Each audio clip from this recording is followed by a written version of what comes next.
In January 2011, Representative John Keenan of Salem, Massachusetts, submitted House Bill 1055, an act relative to childhood immunizations.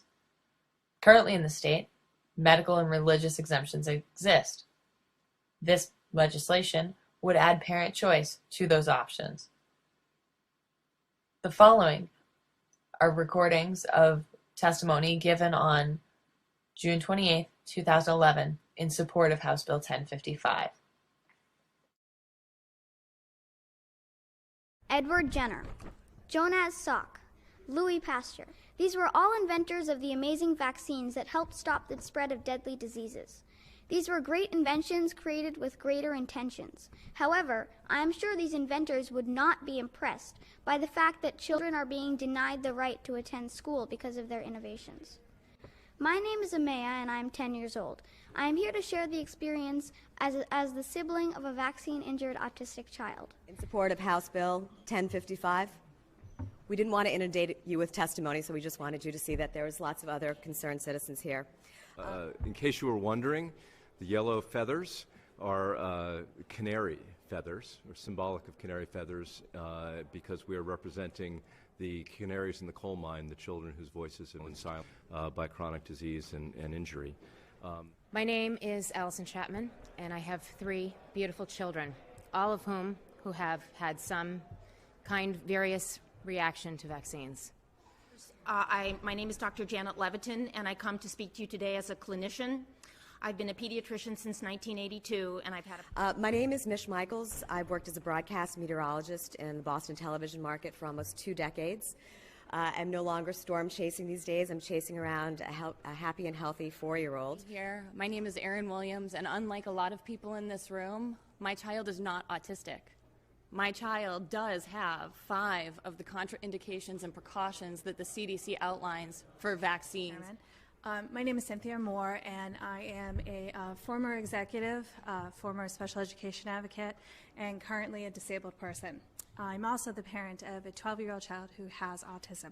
Yes, I'm Dr. Richard Deeth from Northeastern University.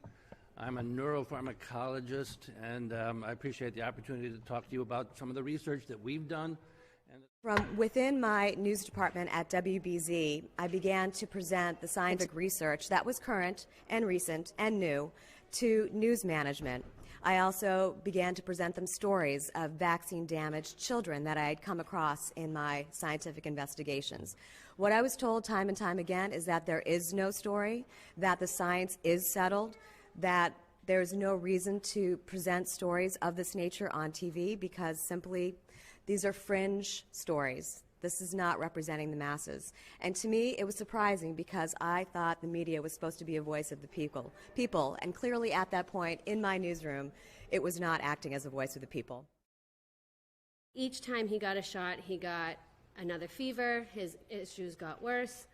When I was in my residency, I saw a baby die of sudden infant death just within hours after having been vaccinated. This is an event I saw take place 2 more times in my early medical career. Since 1989, there are records of 42 children from Massachusetts that have died around their vaccinations. 98% of them were trying to receive a school-required vaccination. Nearly 90% died within the first 10 days, a third dying within the first 24 hours. My oldest daughter went into convulsive-like breathing episode within 1 hour of her vaccines at only a few months old.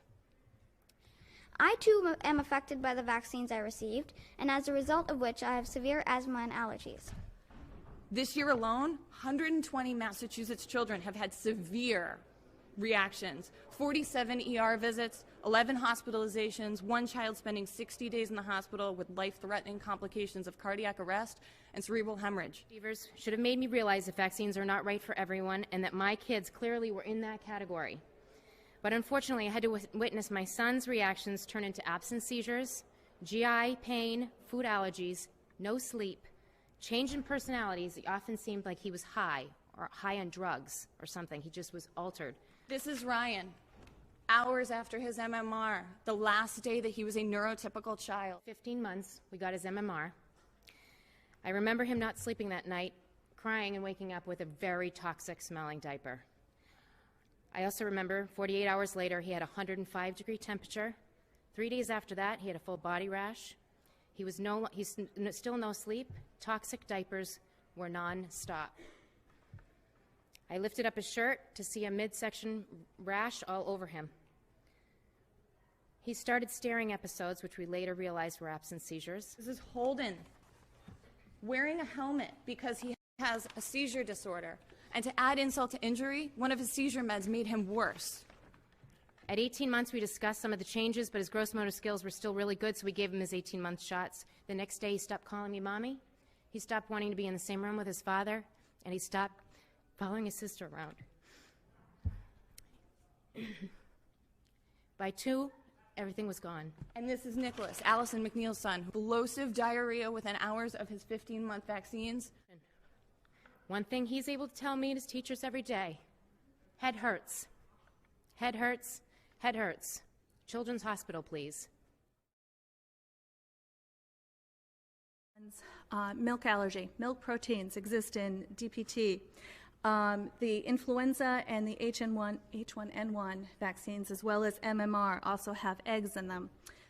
Food allergies affect 1 in 12 children. That's about 8% of the population. 30% of those 42 dead Massachusetts babies had a confirmed or probable food allergy, a 4-fold increase over the normal rate of food allergies. Because, again, the aluminum is a poison. It's incompatible with life. Children, formaldehyde, mercury, ethanol, aluminum, and phenol. And vaccines themselves have many of the substances that I'm allergic to. And unfortunately, my children also have food allergies as well. The food labeling laws do not apply to vaccines.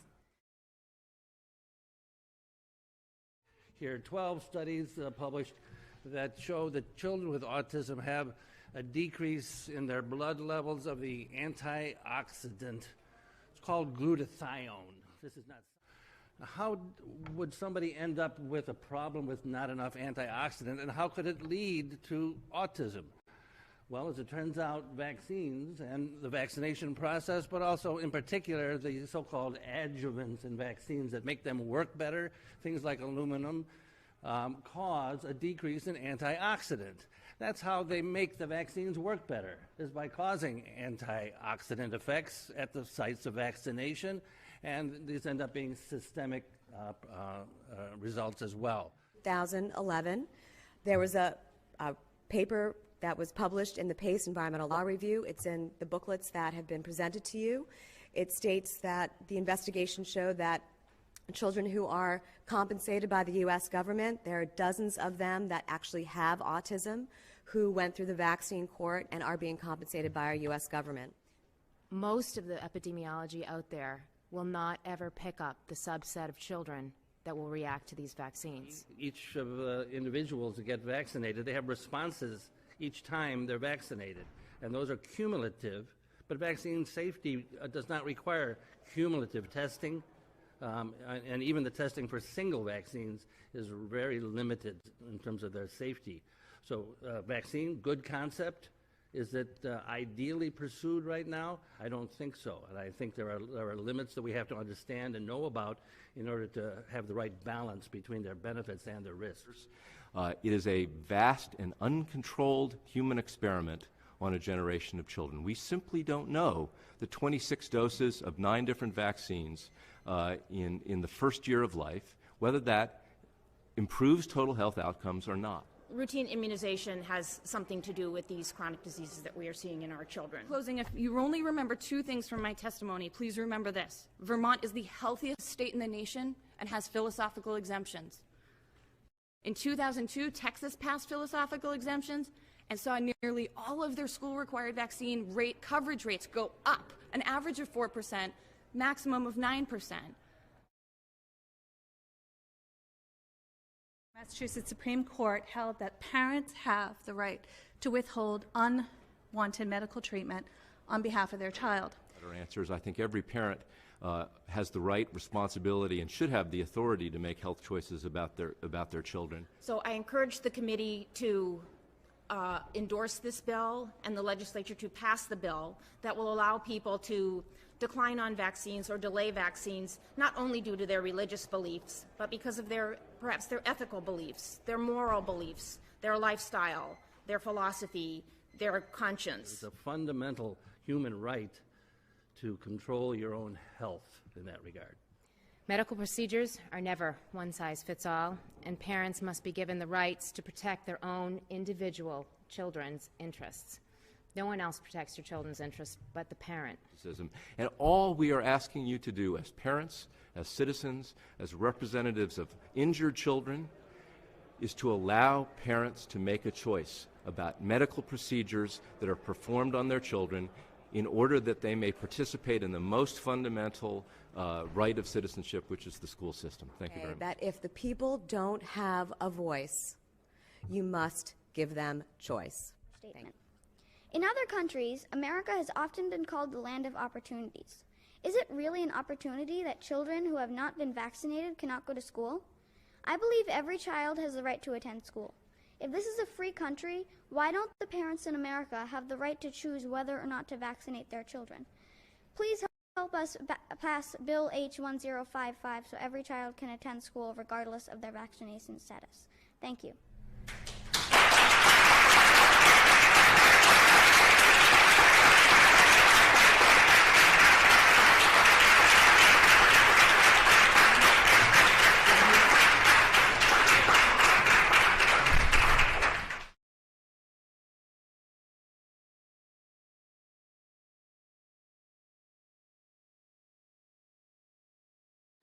Visit us online at www.canaryparty.org.